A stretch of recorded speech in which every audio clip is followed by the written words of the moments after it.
एक मिनट एक मिनट।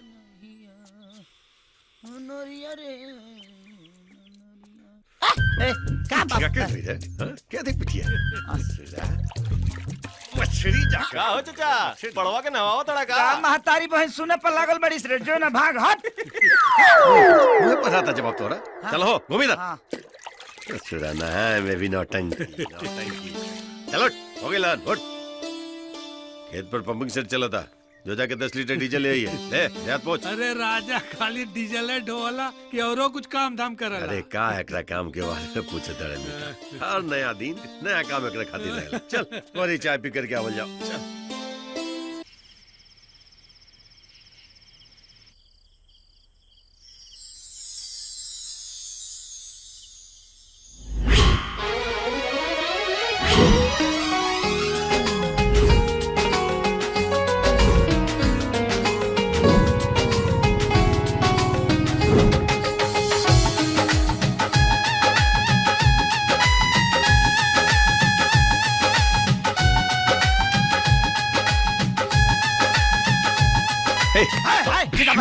जसो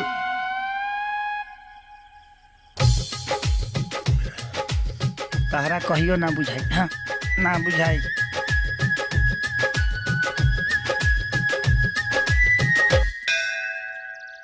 हे प्रभु, एक बार हुर के परी के दर्शन करा था, तोहरा के 1.25 किलो लड्डू के उठौना कर दे। हाँ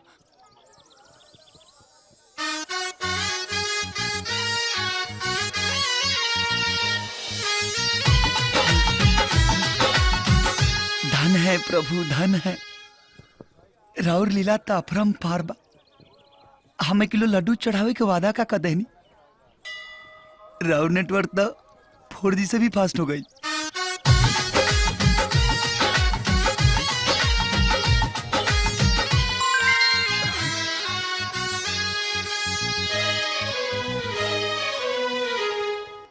केहू एक केहू होला जे पहला नजर में दिल में समा जाला। एकर मतलब तू हमरा से प्यार करेलू? और ना तका तैगो चुमा दाना तत मंगला तेगा चुम्मा त लेला तोहरे खिलौना हा, खेला।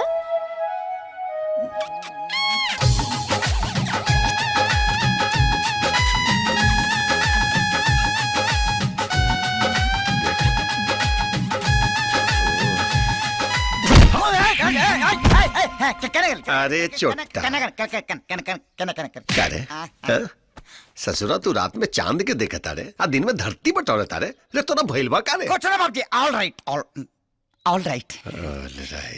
तो जो जाके तैयार हो जो, मुखिया जी के बस में तोरा खातिर कंडक्टरी के नौकरी के बात कहले बानी। जो कंडक्टरी माने जो देह आपको दिखाई दे रहा है वो कंडक्टरी के नौकरी वाला लौकाई दे रहा है। अच्छा नहीं है वह दे कंडक्टरी टिकट। तो जो हाँ। जो नहाली जो हाँ। आलतू जलालतू आई बला को टालतू जा पार्टनर, आज से तोर बेड लक खत्म और गुड लक शुरू। जय हो गुरु। पार्टनर ऐसा मुंह काहे लटकौले बड़े? तो कंडक्टर के नौकरी में भांगड़ा करी का? अरे पार्टनर तू ये कंडक्टर की नौकरी के छोट बुझले बड़े। अरे मेहनत करके कमाने वाला आदमी खातिर कोनो नौकरी छोड़ना होला। तू रजनीकांत के जाना तारा ना? अरे यही कंडक्टर की नौकरी करत करत रजनीकांत जी सुपरस्टार हो गई ले। क्या बात करता रही? सही कहा था नहीं पार्टनर? सच में? बिल्कुल। तमहु चलो सुपरस्टार बने। जिंदाबाद जिंदाबाद जिंदाबाद जिंदाबाद। काम करे तू जोड़ी का अच्छा घर धैले बने करके धो दिए। ओके पार्टनर जिंदाबाद जिंदाबाद। चलो मुजफ्फरपुर चलो हो मतिहारी पिपरा कोठी चलो चलो। अरे राज पार्टनर घर आ गई। पार्टनर घर आ गई। पार्टनर हाँ धनिया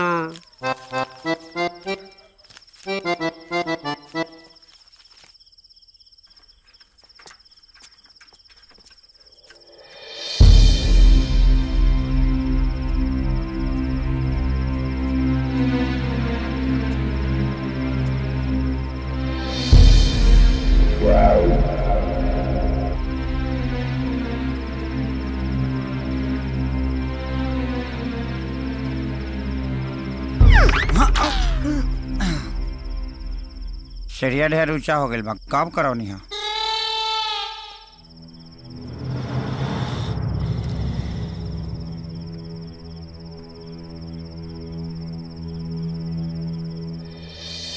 सैन तुमरे पासा सदा रहो रघुपत के दासा तुमरे वचन राम को पावे जन्म जन्म को दुख बिसरावे अंत काल रघुवरपुर जाई जहाँ जन्म हरि भक्त कहाई और देवता चित्ता धरे हनुमत से सब सुख करई संकट कटे मिटे सब पीड़ा हनुमत बल बीरा जय जय जय हनुमान गोसाई कृपा करो गुरुदेव की नाई कृपा करो गुरुदेव की नाई जो सतबार पाठ कर कोई छोटे बंदी महासुख होई जो यह पढ़े हनुमान चालीसा होवे सिद्धि साखी गोरी सा तुलसीदास सदा हरि चेरा कीजे नाथ हृदय मंडेरा पवन तनय संकट हरना मंगल मूर्ति रूप पता न कल कैसन शरबत पी लेनी हमर मथवे भारी हो गइल बा। सियापति रामचंद्र की जय पवन सुत हनुमान की जय जय जय बजरंग बली की जय।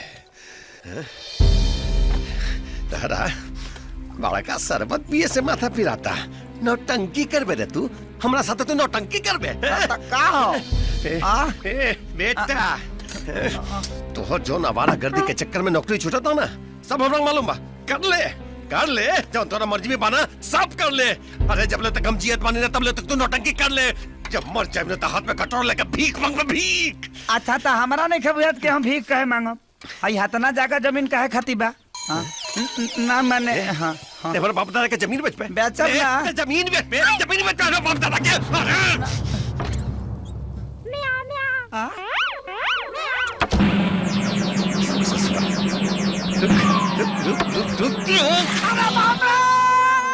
अरे रुक जा ससुरा तेरा के बिलार बनावता नहीं पार्टनर हाँ इतना टाइम कहाँ लगा देहले हो? अरे अरे गो मरखा बाची से भेंट हो गई रहा करे के नाथे में देर हो गई ल यार तोहरो चैन नहीं खे बाजार से अइला और खेत में भीड़ गईला।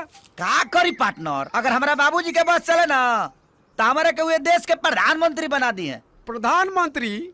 अरे उनकर बस चले ना तो बैल के जगह में तोरे के नाद दी है। ना दी है बाबू जोत के हंगाइयो दी है। एकदम सही कहा था रे। लेकिन पार्टनर लाल बहादुर शास्त्री जी कह के गए कि जय जवान जय किसान। खेती बाड़ी से बढ़ के दुनिया में कोनो काम ना होला। हाँ खेती बाड़ी?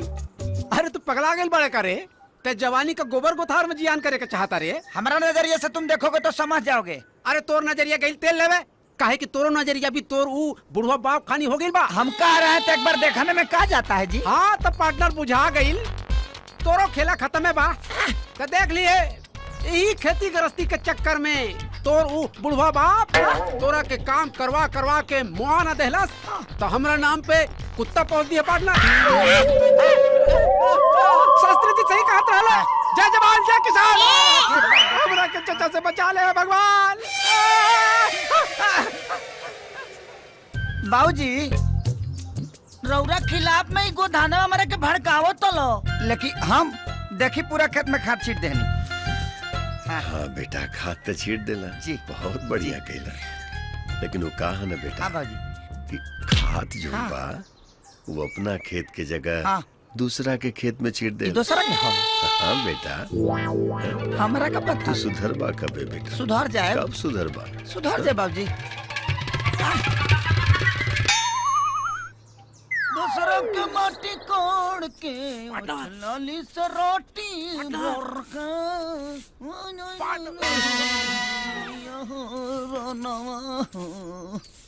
सयारम गइले